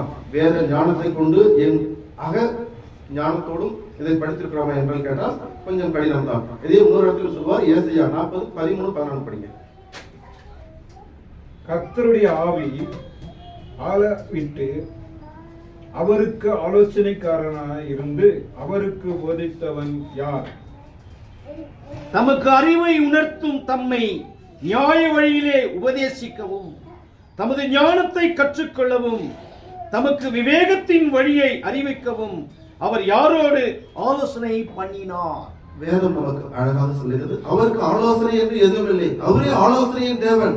அவரில் தான் எல்லாமே புறப்படுகிறது. ஆனா அந்த மாமிச மனிதன் தேவனுக்கு என்ன சொல்றான்? கடவுள் எப்படி படிச்சா நல்லா இருக்கும்? ஏன் கவலையை படிச்சார்? ஏன் துக்கத்தை படிச்சார்? நாம் செய்கின்ற பாவங்களை உணராமல் தேவன் மீது படிப்படுது. நான் பிறக்காம இருந்தா நல்லா இருக்கும். ஏன் குடும்பத்துல பிறந்தேன்? ஏன் மனிதன் அப்படிங்கிறா? கடவுள் ஏன் என்ன குற்றப்பட்டாரு? தேவனுக்கு நாம் குறை சொல்வது, அவருக்கு அட்வைஸ் பண்றது. இந்த மனித மூளை கொண்டு நாம் தேவனை அடிக்கடி பரீட்சை பார்க்கிறவங்களுடைய வார்த்தையின் மூலமாக புரிந்து கொள்ள வேண்டும். அவர் ஆலோசனையின் தேவன். அதனால வேதத்தை கொண்டால் வழியே நம்முடைய மீட்பு இருக்கிறது. வேதத்தை கொண்டு அந்த பாதையில் சபையில் நடந்தால் வழி நமக்கு ரட்சிப்பிருக்கிறது. நமக்கு வேண்டும். மீண்டும் ஒரு முறை தெளிவாக யோபு மூலமாக ஆவியானவர் யோபு 33:14 தேவன் ஒரு விசை சொல்லியிருக்கிற காரியத்தை இரண்டாம் விசை பார்த்து திருத்துகிற அல்லவே. தேவன் ஒரு விசை சொல்லியிருக்கிற காரியத்தை இரண்டாம் விசை பார்த்து திருத்துகிற அல்லவே. நம்முடைய அறிவுக்கு தான் தேவன் அழகாக அவர் ஒரு முறை செய்தால் செய்ததுதான். அதை திருத்தி எழுதுகிற தேவன் அல்ல. அப்ப திருந்த வேண்டியது யார்? திருத்திக் கொள்ள வேண்டியது யார்? நாம். இந்த தெளிவும் அறிய வேண்டும். அப்படி என்றால் இந்த திருத்தமும் திருந்துதலும் எனக்குள் உருவாக வேண்டும் என்றால் நான் வேதத்தை எப்படி படிக்க வேண்டும்? இதுதான் இப்போது. அப்போது வேதத்தை எப்படி படிக்க வேண்டும் என்று ஆவியானவர் வெளிப்படுத்துகிறார். உபாகமம் 4:2 நான் உங்களுக்கு கற்பிக்கும் உங்கள் தேவனாகிய கர்த்தரின் கட்டளைகளை நீங்கள் கைக்கொள்ளும்படி நான் உங்களுக்கு கற்பிக்கிற வசனத்தோடு நீங்கள் ஒன்றும் கூட்டவும் வேண்டாம், அதில் ஒன்றும் குறைக்கவும் வேண்டாம். வேதம் தெளிவாகவும் நீட்டாகவும் சொல்லி வரைக்கும் நாம் வேதத்தை தேவனுடைய அடிப்படையில் பார்த்து வந்தோம். இப்போது நாம் வேதத்தை எப்படி படிக்க வேண்டும்? அது கூட கூட்டவும் கூடாது, ஒன்றும் குறைக்கூடாது. ஆகமத்திலே தேவன் கட்டளையிட்டு விட்டார். மீண்டும் ஆகமம் தொடங்கி வெளிப்படுத்தல் வரை தேவன் எங்கெங்கெல்லாம் அப்படியே மேலாக பார்த்து வரலாம். நீதிமொழிகள் 30:6 அவருடைய வசனங்களோடு ஒன்றையும் கூட்டாதே, கூட்டினால் அவர் உன்னை கடிந்து கொள்வார், நீ பொய்யானாவாய். அப்ப வேதம் நமக்கு நீதிமொழிகளும் அழகா சொல்கிறார். அவருடைய வசனத்தோடு எதையும் கூட்டாத. தெரிஞ்சா தெரிஞ்சிச்சா சொல்லுங்க, செயல்படுங்க. தெரியலையா விளைவிடுங்க. நீங்க போயிட்டு சபையில ஆலோசனை கொடுக்கறது, வேதத்தை பத்தி வேற எதனா அதுல இல்லாத மாதிரி அதை சிந்திக்கிறது எல்லாம் உங்களுக்கு தேவையில்லை. அப்படின்னா கடிந்து கொள்வார். கடிந்து கொள்வது நம்ம லேசான வார்த்தை இல்லை. கடிந்து கொள்வார் என்றால் நம்முடைய மனதில் துக்கங்கள் வலுவாக விழும், துயரங்கள் வலுவாக விழும், வீட்டில் பொருளாதார பிரச்சனைகள் ஏற்படும். இதுதான் கடிந்து கொள்ளுதல். ஏன்னா அவர் நம்மளை கண்டுக்க மாட்டார். கடிந்து கொள்ளனா அவர் விளைவிடார். சரிண்டா அவர் விளைவிட்டா பிசாசுடைய ஆள் இருக்கும். ஏன்னா நம்ம தேவனுக்குள்ள இருக்கோம். நாம எப்பொழுதெல்லாம் வேதத்தை விட்டு வெளியே போகிறோமோ அப்பொழுதெல்லாம் பிசாசன் சாதா மனிதனை காட்டிலும் நம்ம மிக தொல்லை பண்ணுவான். ஏன்னா நமக்கு தேவனுக்குள்ள இருக்கிறோம் சொல்றதாலே அந்த பிரச்சனை ஏற்படும்.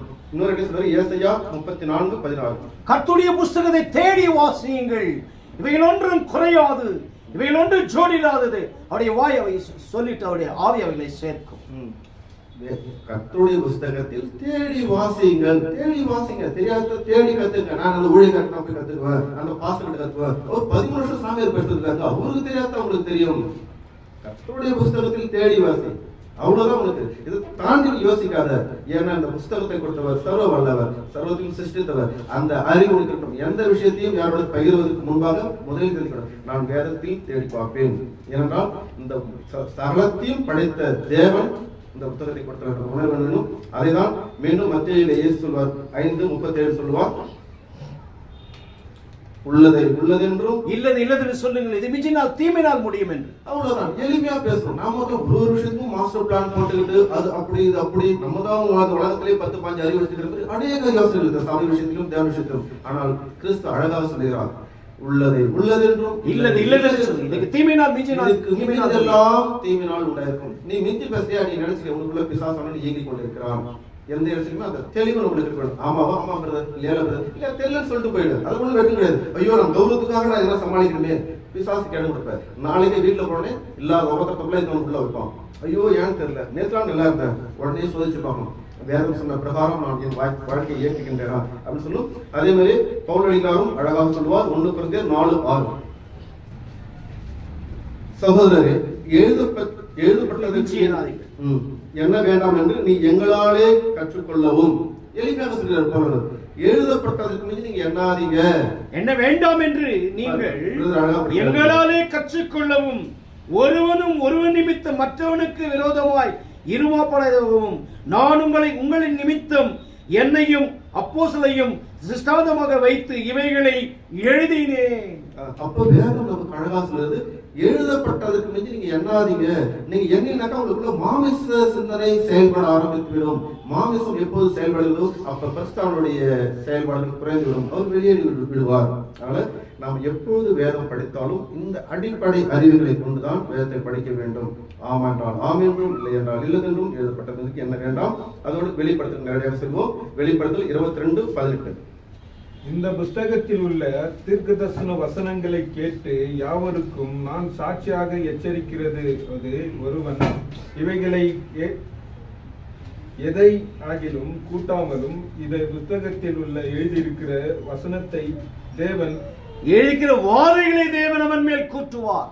நாம் இந்த வேதமும் நாமும் தான் சாட்சி. வாதைகளை கூட்டுவார். இந்த புஸ்தகத்துல என்ன இருக்குதோ அவ்வளவுதான் நீ யோசிக்கணும். இது மேல நீ எதனா போட்டுனா வீட்டுல பிரச்சனை வரும், முகத்துல வரும், தொல்லை வரும். தொல்லை வரதான் ஒன்று புரிந்து கொள், நான் வேதத்தை தாண்டி வெளியே சென்று கொண்டிருக்கிறேன், ஆனாலும் நான் எனக்கு வேதம் தெரியும், எனக்கு எல்லாம் தெரியும் என்ற அந்த அகந்தை எனக்குள் இருக்கிறது. ஆனால் எதையும் கற்றுக்கொள்ளப்பட வேண்டிய முறையாக நான் கற்றுக்கொண்டேன் என்றால் அந்த இடத்துல 0 என்பதால் நம்ம வெளிப்படும். ஏன்னா இது சர்வத்தையும் படைத்துடைய புத்தகம். அதே 19 மீண்டும் அதை திருப்பி சொல்லுகிறார், ஒருவன் இந்த தீர்க்கதரிசன புஸ்தகத்தில் வசனங்களிலிருந்து எதையாகிலும் எடுத்து போட்டால் ஜீவசிலிருந்து பரிசுத்த நகரத்திலிருந்தும் இந்த புஸ்தகத்தில் எழுதப்பட்டவர்களிலிருந்தும் அவனுடைய பங்கை தேவன் எடுத்து போடுவார். நித்தியத்தை வெளியே போட்டு விடுவேன். அழகாக வேதம் சொல்கிறது. முதல் நாம் பார்த்தோம், ஆதி ஆகமம் முதல் வெளிப்படுத்தல் வரை தேவன் ஒரு விஷயத்தை தெளிவாக நம்ம சொல்கிறார்.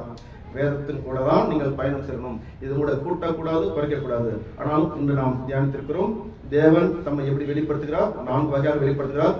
உள்ளார, புறம்பார, செயலி நம்முடைய கையில் படித்தோம். அதுக்கப்புறம் மனிதன் தன்னுடைய அறிவை எப்படி படிக்கிறான், சுய அறிவை கொண்டுதான் தேவனை தேடுகிறான் சொல்றாரு. சுய அறிவு என்றால் என்னன்னு பார்த்தோம். சடங்காச்சாரம், கலாச்சாரம், உலக வழிபாடு, வேதத்துக்கு புறமானது என்று பார்த்தோம். அதற்கு பிறகாக வேதத்தின் எச்சரிப்பை பார்த்தோம்.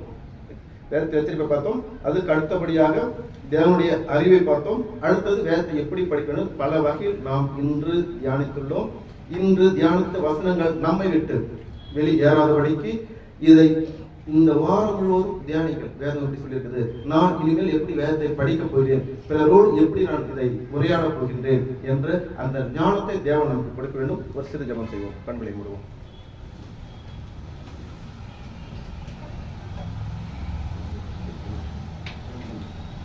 எங்களை அதிகமாக நேசிக்கிற பிதாவே, விண்ணுக்கும் மண்ணுக்கும் ஆண்டவரே, இது வாரத்தின் முதல் நாளில் உண்மை ஆவியோடும் உண்மையோடும் தொழுது கொள்ளும்படியாக ஒரு அருமையான ஒரு சூழ்நிலை ஏற்படுத்தி கொடுத்த தந்தை அப்பா பிதாவே, இந்த நாளிலும் நாங்கள் உங்களுடைய வார்த்தையை ஆழமாக தியானிக்க நீர் எங்களுக்கு திரும்பி செய்தீர்கள். இந்த வேதம் என்னிடம் புறப்பட்டு வந்தது. நான் இந்த பூமிக்கு கொடுத்தேன். என்னுடைய ஞானம் அதில் வெளிப்படுகிறது. நீங்கள் யார் என்பது வெளிப்படுகிறது. இந்த உலகம் எப்படிப்பட்டது என்று வெளிப்படுகிறது.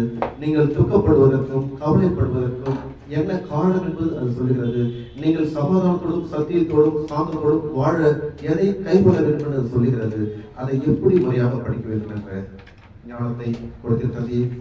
பிதாவே, இதோ இந்த நாளிலிருந்து நாங்கள் வேதத்தை படிக்கும் முன் உள்ளதை உள்ளதென்றும் இல்லதென்றும் பேசக்கூடிய சக்தியும் எழுதப்பட்டதற்கு மிஞ்சி எண்ணாத உணர்வையும் எங்களுக்கு கொடுத்து நேதாவே கருப்பிடித்து வழிநடத்துவது தந்தி. இந்த பூமியில் வாழும் காலமெல்லாம் மானசிகரிய ஆசீர்வாதத்தையும் அதற்கு பிறகு நித்தியத்தில் செய்வதற்கான ஆவிக்குரிய ஆசீர்வாதத்தையும் கொடுத்து அனுதினமும் புறம்பான மனித சிந்தனை எங்களுக்குள்ளாக ஒழிந்து போகும், உள்ளான சிந்தனை பெறுவோம். நேதாவே உடைய கிறிஸ்து மூலியமாக எங்களுக்கு தந்தி. இந்த சிறு ஜபத்தினை உலக ரட்சகரும் எங்கள் ஆண்டவரும் உம்முடைய நேசகுமாரும் ஆகிய இயேசு கிறிஸ்துவின் நாமத்தில் கேட்கிறோம் நல்ல பிதாவே, ஆமென்.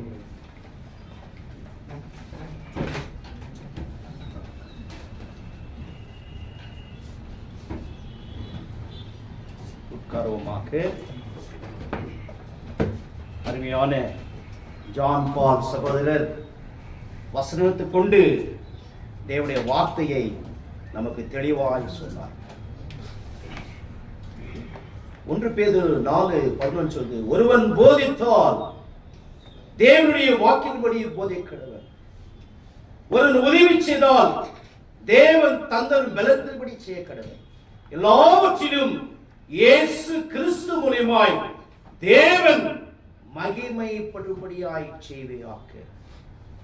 எச்சரிப்பின் வார்த்தையை தேவன் நமக்கு அருள் செய்திருக்கிறார். தேவனை பற்றி பேச வேண்டும், இயேசு கிறிஸ்து பற்றி அறிவிக்க வேண்டும், பரிசுத்த ஆவியின் வார்த்தையை நாம் வாழ வேண்டும். அதுக்காக தேவன் நம்மை நியமித்திருக்கிறார். ஒரு பாடலை பாடி நாம் பந்திக்கு கடந்து செல்வோமாக. காலையும் மாலையும் வேளாயும் கர்த்தரை கருத்துடன் பாடிடுவே. பரிசுத்தர் பரிசுத்தர் பரிசுத்தர் என தூதர் பாடிடும் தொனி கேட்குதே. பரிசுத்தர் பரிசுத்தர் பரிசுத்தர் என தூதர் பாடிடும் தொனி கேட்குதே. கர்த்தரின் வெளிச்சம் ஜீவானின் பலனும் கிருபாயும் ரட்சிப்புமானார். கர்த்தரின் வெளிச்சம் ஜீவானின் பலனும் கிருபாயும் ரட்சிப்புமானார். அஞ்சிடாமல் கலங்காமல் பயமின்றே திகழின்றி அனுதினம் வாழ்ந்திடுவே. அஞ்சிடாமல் கலங்காமல் பயமின்றி திகழின்றி அனுதினம் வாழ்ந்திடுவே. காலையும் மாலையும் கர்த்தரை கருத்துடன் பாடிடுவே. பரிசுத்தர் பரிசுத்தர் பரிசுத்தர் என தூதர் பாடிடும் தொனி கேட்குதே. தகப்பனும் தாயும் கைவிட்டாலும் என் கர்த்தர் என்னை சேர்த்துக் கொள்வார். தகப்பனும் தாயும் கைவிட்டாலும் என் கர்த்தர் என்னை சேர்த்துக் கொள்வார். எந்த உள்ளம் ஸ்திரமாக திடமாக கர்த்தருக்கு என்றென்றும் காத்திருக்கும். எந்த உள்ளம் ஸ்திரமாக திடமாக கர்த்தருக்கு என்றென்றும் காத்திருக்கும்.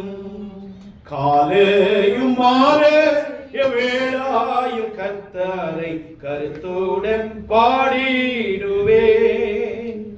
பரிசுத்தர் பரிசுத்தர் பரிசுத்தர் என தூதர் பாடிடும் தொனி கேட்குதே. பரிசுத்தர் பரிசுத்தர் பரிசுத்தர் என தூதர் பாடிடும் தொனி கேட்குதே. பந்தியின் நேரமா இருக்கிறபடியா அருமையான சபையின் ஊழியக்காரர் சகோதரரை ஜோசப் பிரதை அன்போடு அவரை வரவழைக்கிறேன்.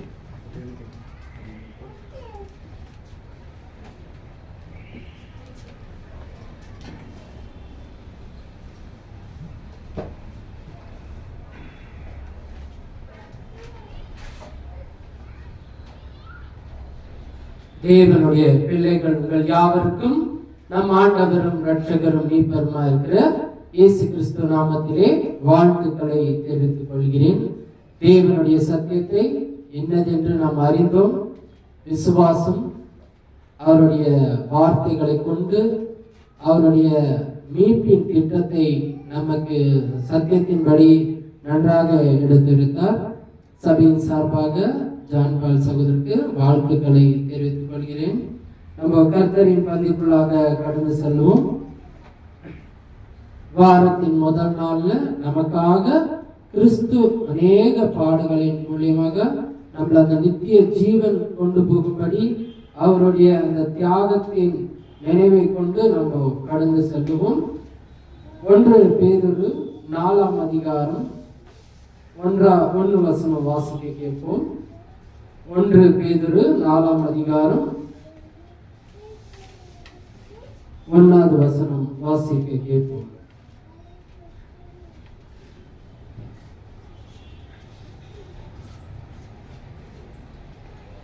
இப்படி இருக்க கிறிஸ்து நமக்காக மாமிசத்தில் பாடுபட்டபடியால் நீங்களும் அப்படிப்பட்ட சிந்தையை ஆயுதமாக தரித்துக் கொள்ளுங்கள்.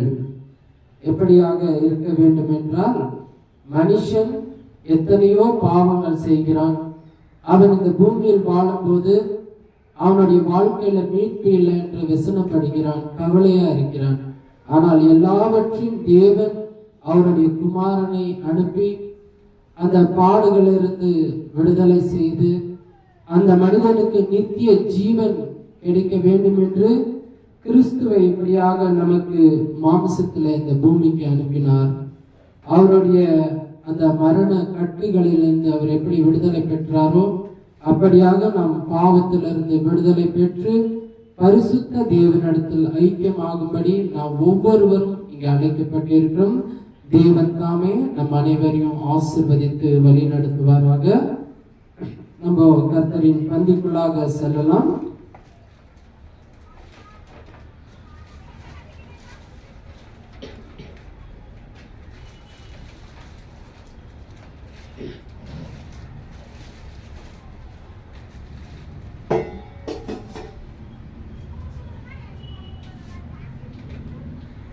ஒன்று கொரிந்தியர் 11ஆம் அதிகாரம் 23, 24 வசனங்கள் இப்படியா இருக்கிறது. நான் உங்களுக்கு ஒப்புவித்ததை கர்த்தரிடத்தில் பெற்றுக்கொண்டேன். என்னவெனில், கர்த்தராகிய இயேசு தான் காட்டிக் கொடுக்கப்பட்ட அன்று ராத்திரியிலே அப்பத்தை எடுத்து ஸ்தோத்திரம் பண்ணி அதை பிட்டு, நீங்கள் வாங்கி புசியுங்கள், இது உங்களுக்காக பிக்கப்படுகிற என்னுடைய சரீரமாய் இருக்கிறது, என்னை நினைவு கூறும்படி இவை செய்யுங்கள் என்றார்.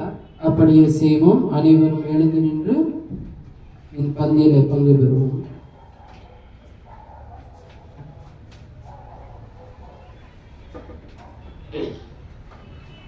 நாம் ஜெபம் செய்வோம். வானமும் பூமியையும் படைத்த பரலோகத்தின் நல்ல பிதாவே, இந்த அருமையான காலை வேளைக்காக ஸ்தோத்திரிக்கிறோம் அப்பா. இதோ தகப்பனே, எங்களை எல்லாவற்றிலும் உடைய கரங்களால் ஆசீர்வதித்து இம்மட்டுமாய் பாதுகாத்து வழி நடத்தினதுக்காக நன்றி தகப்பனே. இதோ பிதாவே, உமது குமாரன் எங்களுக்காக அந்த கல்வாரி சிலுவையில் அடிக்கப்படுவதற்கு முன்பாக அவர் பட்ட பாடுகளை ஞாபகத்தில் கொண்டோம் அப்பா. இதோ எங்களுக்காக அவர் சரீரத்திலே சாட்டை அடிகள் வாங்கினார். அவர் மாமிசம் கிழிக்கப்பட்டது. அந்த மாமிசத்துக்கு மாதிரியாக வைத்திருக்கிற அப்பத்தை நீங்க ஆசீர்வதிங்க, பலப்படுத்துங்க. இயேசு கிறிஸ்துவின் நாமத்தில் ஜெபிக்கிறோம் ஜீவனுள்ள நல்ல பிதாவே, ஆமென். ஆமென்.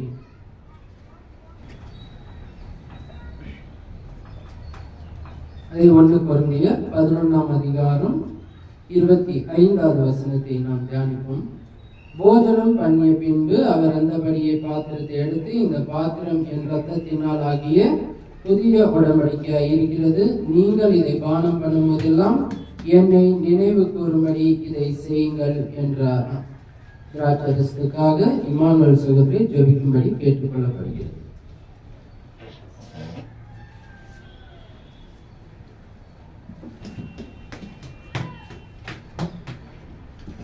ஜீவனுள்ள பிதாவாகிய தேவனே, எங்கள் மீட்பராக இயேசு கிறிஸ்துவின் இரத்தத்தை பாடுபடும்படியாய் எனக்கும் எங்களுக்கு நீர் வாரத்தின் முதல் ஒழுங்கு செய்திருக்கிறீர். இந்த ஒழுங்கை நாங்கள் கடைபிடிக்க வேண்டும் என்று உங்களுடைய தீர்மானம், உடைய கட்டளையாக இருக்கிறது.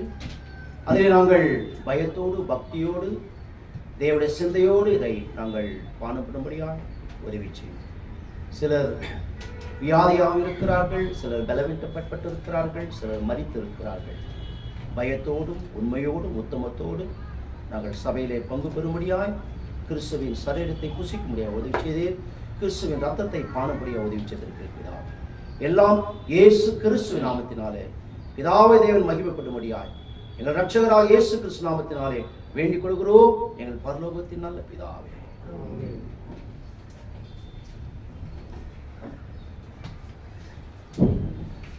தொடர்ந்து நம்மள காணிக்கை பகுதியில் வழிநடத்தும்படி வின்சென்ட் சகோதரி சபையின் சார்பாக அழைக்கிறோம்.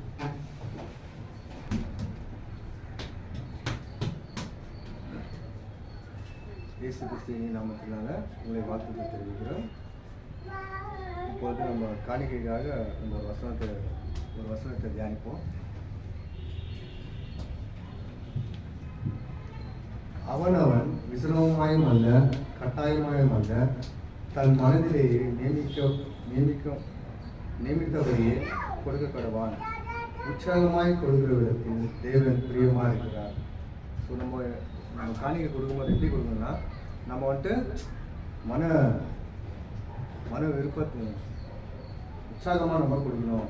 நம்ம மனசுல நியமிச்சோமோ நான் இவ்வளோ கொடுக்கணும் அவ்வளோ கொடுக்கணும் அப்படின்னு நம்ம கொடுக்கலாம். உற்சாகமாக கொடுக்குறோம் என்ன பண்ணுறா, தேவனை பிரியமாக இருக்கிறாரு. அப்படியாக நம்ம காணிக்கை நம்ம செலுத்தணும்.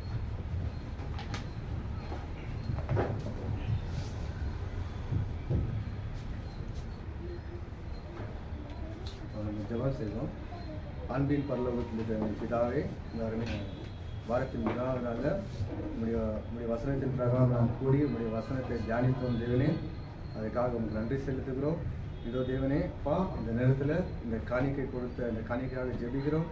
இந்த கொடுத்த கரங்களை நீ தயவாக ஆசீர்வதித்து அவர்கள் உற்சாகமாக மன விருப்பத்தின்படி கொடுத்துருக்கிற காணிக்கை நீங்கள் ஆசீர்வதிங்க. கொடுத்த கரத்தை ஆசீர்வதிங்க. இந்த தேவனுக்கென்று நாங்கள் உங்களுக்கு என்று பயன்படுத்த எங்களை கிருபை செய்யுங்க, தயவு பாராட்டுங்கப்பா.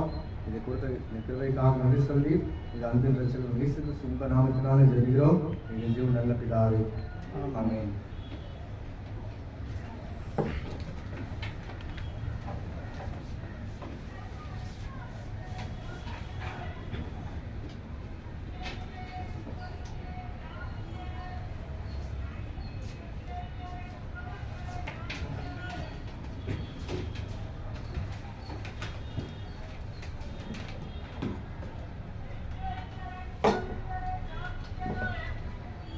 மீண்டும் ஒரு விசை இயேசு கிறிஸ்து நாமத்திலே உங்கள் அனைவருக்கும் வாழ்த்துக்களை தெரிவித்துக் கொள். வாரத்தின் முதல் நாளிலே ஆராதனை நேரம் காலை 9 மணி தொடங்கி 10:30 வரைக்கும்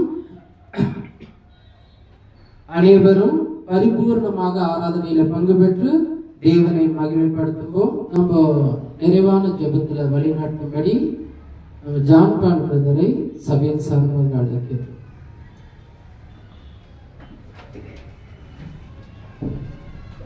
அனைவரும் எழுந்து நின்று தலைகளை தாழ்த்தி ஜெபம் செய்வோம்.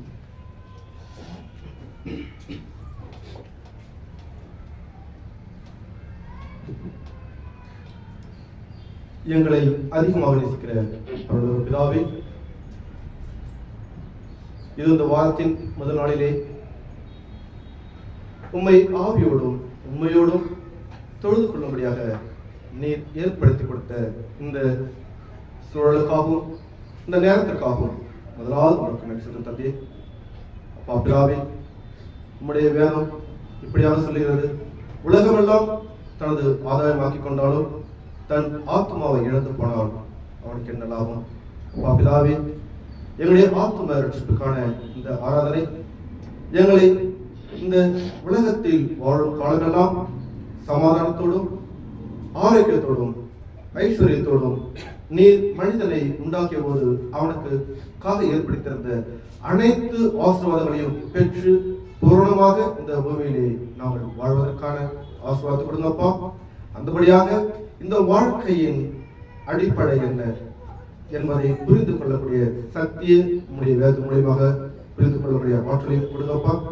அதன் மூலம் எங்கள் ஆத்மாக்குள் ஜீவன் சேரவும் கிறிஸ்துவின் ஆவி எங்களுக்குள்ளாக பலம் பெறவும் அவரை கொண்டு நாங்கள் நித்தியத்தில் அடைவோம். நீதாமே ஆசிரிக்க வேண்டும் தந்தையே. அப்பா பிதாவே, இங்கு கூடி வந்துள்ள ஒவ்வொருவருக்காகவும் ஜெபிக்கின்றோம் தந்தையே. இவருடைய குடும்பங்களில் எப்பொழுதும் சமாதானம், சந்தோஷம், மகிழ்ச்சி, நிறைவு எப்பொழுதும் பெருகி இருக்க வேண்டும். இவர்களை பார்க்கின்ற யாவரும் நாங்களும் கிறிஸ்துவுக்குள்ளாக கிறிஸ்துவின் சபைக்குள்ளாக கலந்து தேவனை மகிமைப்படுத்த வேண்டும் என்ற உணர்வு வர வேண்டும் தந்தையே. அப்பா பிதாவே, இந்த உலகத்தில் உள்ள அனைத்து மக்களுக்காகவும் ஜெபிக்கின்றோம் தந்தையே. காரணம், நீர் இந்த உலகத்தை ரட்சிக்க வந்த தேவன். இந்த மக்கள் யாவரும் கிறிஸ்துவின் அடிப்படையை அறிந்து கொண்டு அவரை ஏற்றுக்கொண்டு உம்முடைய நித்தியத்தில் வர வேண்டும் தந்தையே. ஜெபிக்கின்றோம் தந்தையே. இன்னும் நாங்கள் ஏதேனும் ஜெபிக்க கடமைப்பட்டிருந்தால் அதையும் நிறைவு கொள்கின்றோம். உம்முடைய வேதம் சொல்கிறது, நீங்கள் கேட்பதற்கு முன்னமே உங்கள் தேவை என்னது என்று அறிந்திருக்கிறேன் என்று. அப்பா பிதாவே, எல்லாத்தையும் அறிந்த தேவன், ஏற்ற காலத்தில் ஏற்றதை செய்யக்கூடிய தேவன் எங்களோடு இருக்கிறீர் என்ற இந்த சிறு ஜெபத்தினை உலக ரட்சகரும் எங்கள் ஆண்டவரும் உம்முடைய நேசகுமாரனும் ஆகிய இயேசு கிறிஸ்துவின் நாமத்தில் கேட்கிறோம். ஜீவனும் கிருபையும் உள்ள நல்ல பிதாவே.